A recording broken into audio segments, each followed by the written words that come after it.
Every few years, a country drops an absolute fortune to host the biggest sporting event on Earth. The pitch to the public? It's always exactly the same.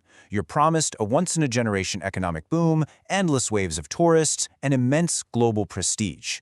But, well, the highlight reel conveniently leaves out a very uncomfortable truth. Some cities walk away billions of dollars richer, while others, they are still paying off crushing debts 20 years later.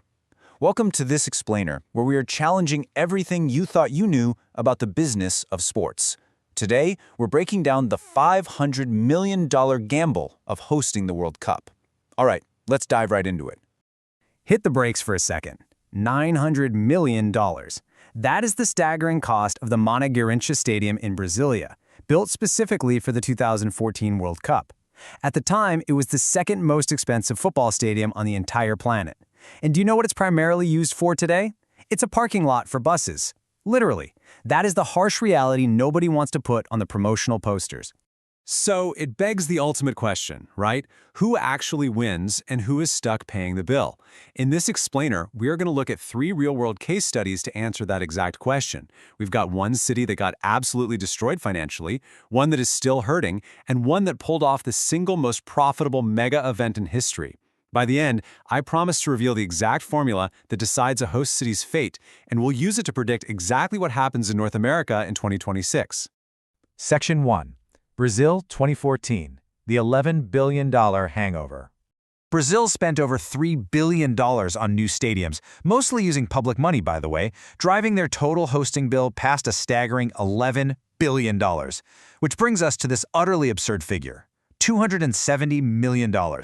That's what it cost to build the Arena Amazonia in Manaus. They built this gleaming, state-of-the-art stadium deep in the Amazon jungle for a city that doesn't even have a top-flight club.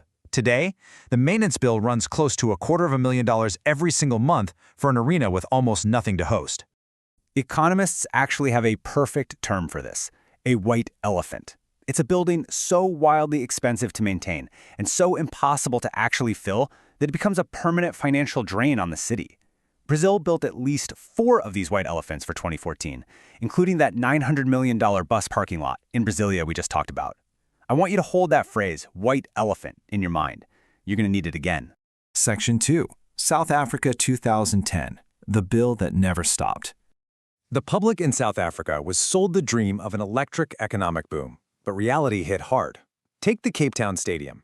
It is a stunning venue, sitting right under Table Mountain, but the finances behind it are just brutal. In 1 year alone, it cost roughly 56 million rand just to maintain, while generating only 14 million in revenue. Taxpayers are left footing a recurring municipal nightmare simply to keep the lights on. So, if the host cities are bleeding cash, who exactly is getting rich? $3 billion. That's your answer.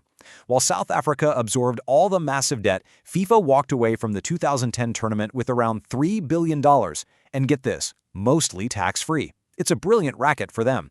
The host carries the burden, and the governing body collects the reward. Section 3. Los Angeles, 1984. The city that got rich. Now, hosting isn't always a guaranteed financial trap. Back in the late 70s, hosting a mega event was considered financial suicide, which meant LA was literally the only serious bidder for the '84 Olympics.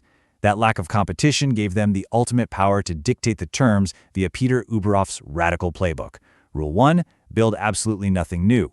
Rule 2, zero taxpayer money. And Rule 3, invent modern, exclusive corporate sponsorships. And the result of that radical playbook? A massive, undeniable surplus of $232.5 million. They didn't lose money, they made an absolute fortune. It proved once and for all that these global mega events can actually be highly profitable. But there's a catch. It only works if the host city is ruthlessly disciplined and flat out refuses to play by the traditional ruinous rules. Let's summarize the stark difference we've just seen, because it's pretty simple math.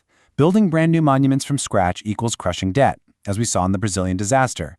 Using existing infrastructure equals profit, as we saw in the Los Angeles success story. That one single decision is the entire ballgame, and it teases us up perfectly to understand how the 2026 World Cup might just rewrite the modern rules. Section 4. The Hidden Economics. 3 traps nobody explains. Before we look at 2026, we've got to pull back the curtain on why the host usually loses.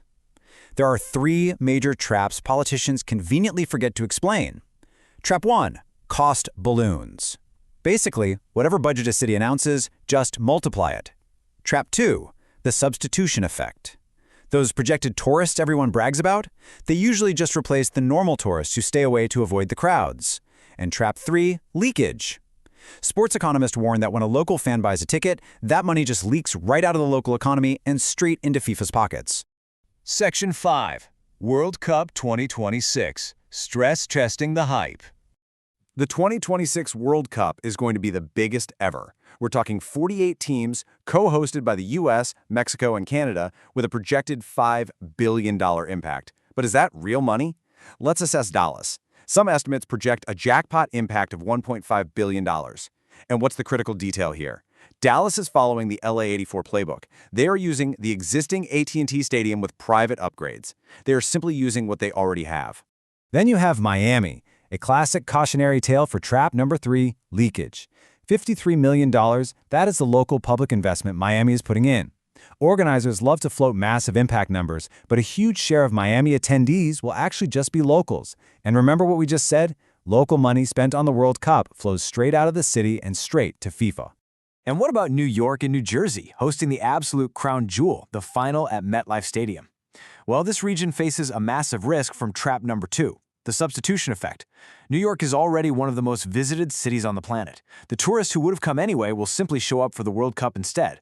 Plus, recent data shows international tourism to the US has actually softened since those rosy projections were drawn up back in 2024. So, clearly an economic boom is not guaranteed across the board. But I promised you an open loop earlier, and here it is. There is one massive reason 2026 could avoid Brazil's disastrous fate entirely. It is the whole point of our analysis today, and it proves that maybe, just maybe, organizers actually learned something from the white elephants of the past. Section 6. The formula. The $500 million gamble. This is the gamble distilled to its absolute purest essence. Hosting profits when a city uses existing stadiums and tourist hubs funded by private money with a real life after the event. Hosting loses when a city builds new white elephants in remote locations with taxpayer money for a one-month party. 2026 avoids the white elephant curse because they are relying almost entirely on existing NFL stadiums that generate income the very next day. On paper, 2026 is the smartest hosting model we've seen since Los Angeles in 1984. But as we've seen with the hidden traps of leakage and substitution, someone is still going to foot the bill. So when 2026 finally kicks off, I want you to watch the cities, not just the scores. Which brings us to my final, provocative question for you today. Based on everything we just broke down, which 2026 city do you think is actually going to end up in the red? Dallas, Miami, or New York? Let me know your thoughts down below. Thanks for joining me on this explainer, and stay curious.